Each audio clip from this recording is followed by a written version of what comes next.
Right. Well, Seattle got lucky, but Cam Chancellor, that wasn't a lucky play. No, nope. We're going to get into that right now. So the Seahawks are now 2-2, and as Stephen A. just mentioned, Seattle is not allowed a touchdown in their last 18 regular season quarters with Cam Chancellor on the field. Stephen A., going into the season, you had Seattle as your Super Bowl pick. Now, through 4 games, has your opinion changed at all seeing this team? Well, it hasn't changed, but I'm not as resolute in that opinion as I was at the beginning of this season. And the reason why is because of their offense. I picked this team to win the Super Bowl championship for 2 reasons.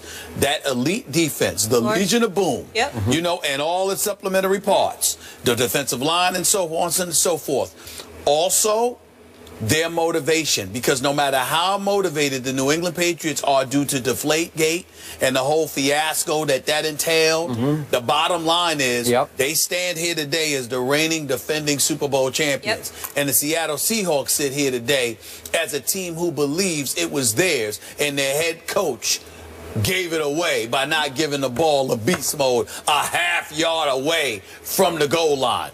It is that simple. So I believe the combination of how elite their defense is, Skip, and how motivated they are to resurrect themselves and to make amends for what transpired, basically taking back what they believe belongs to them. The Seattle Seahawks believe they should be standing here right now as the reigning 2-time defending Super Bowl champions, okay? And they believe that it was they gave that away. So they believe it's theirs. That is the reason I picked them. The fact that you got this offense with Jimmy Graham, which I believe that experiment is not working. Wait, is he a Seahawk now or not? Yes. Listen, does he dress? This guy had, well, he had 4 catches for 29 yards last night. I'm just saying that it's so anemic, it's so pedestrian, it's so blah, blah. I can't believe it. Now, in defense, Detroit was all over Russell Wilson. I mean, he was running for his life most of the game. They sacked him 6 times. I can't even count how many times they pressured him. They were all over him, and if it wasn't for his elusivity, his you know, that's what Clay Matthews meant when he told Colin Kaepernick, "You are no Russell Wilson," because you got to remember, Kaepernick is more like RG3, the old RG3, in terms of he could fly north to south. That is true. He can't juke you the way that Russell Wilson is capable of juking you. So that's probably what Clay Matthews meant. And it definitely highlighted itself because they were all over Russell Wilson last night, okay? And I mean, he could barely breathe. But I'm still looking at them. And again, no Marshawn Beast Mode, he didn't play last night, so we understand that. I'm just looking at this offense, and I'm like, my God, what has happened to y'all? They can't win the Super Bowl with their offense doing as little as they did last night. Granted, Beast Mode didn't play, but they cannot do as much as they did last night and win the Super Bowl. They're still my pick, but their offense has got to play better because this defense is a Super Bowl caliber defense. No question. And their motivation is Super Bowl caliber motivation. But their offense has to join the party, and that's not happening yet. I'm with you. I don't want to go in too hard on that offense because there was no Marshawn. That's right. But in a showcase Monday Night Football game, you scored 13 at home, and you allowed Matt Stafford, who hadn't been able to do squat against your defense, to drive almost 91 yards with, what was it, 6:23 remaining. That's right. That's a long drive, and you gave up a big play to Golden Tate and one to the expatriate Tim Wright right down the seam, and Cam said, they fooled me with that one. I didn't see that one coming on tape. Okay, but you get it down to within striking distance, and from the 11-yard line, you hit Calvin Johnson, and it looked like, for all the world, he was about to score, and you were about to be in big trouble, even though there was time. There had been 1:45 left for Russell Wilson. Now, is that on the defense? A little bit. I saw a little crack in the foundation there that you gave that up at home in front of that crowd. Right. But back to Russell Wilson. The whole offense revolves around a little guy, and I don't usually say little guy, but he's a little guy by NFL standards. He's, what is he, about 5'11", 5'10 and a half? Quarterback standards, for sure. One of the shortest. And Stephen A., to your point, his quickness and his downfield speed is staggering to me. It looks he looks quicker than ever. Last night he did, because he had that one great escape in the first half. No one can do what he's been doing on escape plays and then able to throw on the run, running the wrong way. He's running to his left and throws a big completion. But it's a high wire act. And he fumbled twice that hurt them badly. They lost the turnover battle 3-1 and still won the game at home. That's pretty great.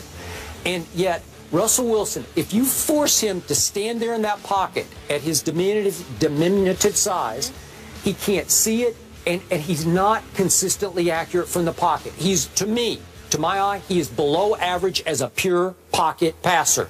But if he gets outside, he is absolutely lethal as I've ever seen of anybody outside. He's what Johnny Manziel hopes he can one day become, because he's doing better than, he's Russell football. That's who he is, because he's making plays. And at one point, Gruden said last night, boy, he better not keep doing this, because at some point it's going to catch up with him, but he keeps pulling it off, and I got to give it to him. It's interesting. He does keep pulling it. You know what?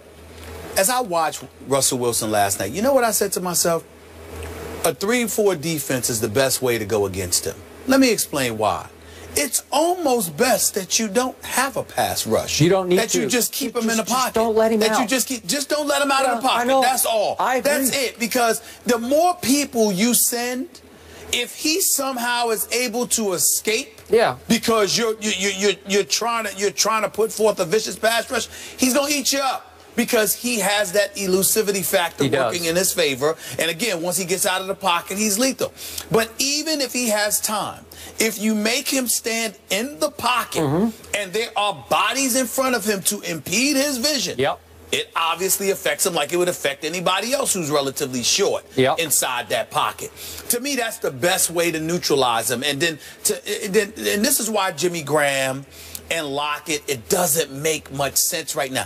They're both huge targets. So when all else fails, particularly with a quarterback like Russell Wilson, because of his diminutive style of size, you can throw it up sometimes. And just throw it in the vicinity. And they should be able to go and get it for you. The fact that none of that is happening is incredibly alarming to me.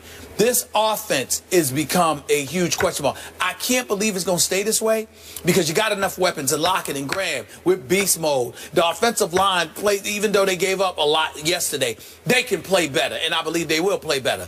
And Russell Wilson obviously can be evasive, but they're going to have to do that to capture a Super Bowl championship. They're going to have to do that to beat Green Bay. They're going to have to do that to beat Arizona. Right now, they're asking a whole lot of little Russell Wilson to make a couple plays a game that's going to win the game 13-10. So, Stephen A., you have him going to the Super Bowl, not as strong on it. Skip, you say not so much. Well, you know who I picked. Oh, yeah. Dallas Cowboys. Oh, yeah. I'm hanging in, but it's going to be a long road. Some things happen with that team. All right, that's a whole other story, though. So there are now 6 undefeated teams left in the NFL. How would you list the Patriots, Falcons, Panthers, Bengals, and Packers from best to worst? Send us your rankings on Twitter using the hashtag #RankTheUnbeatens. Meanwhile, Stephen A. had some strong words on Texas's Charlie Strong future on Mike and Mike and on his radio show. We'll discuss the next move for the Longhorns. That's after the break. This stuff is such a bad situation. I wasn't wanted down here to begin with. The guy who wanted me and brought me in is gone. And on top of it all, I'm getting out-recruited by Houston, by Baylor. What's there to talk about?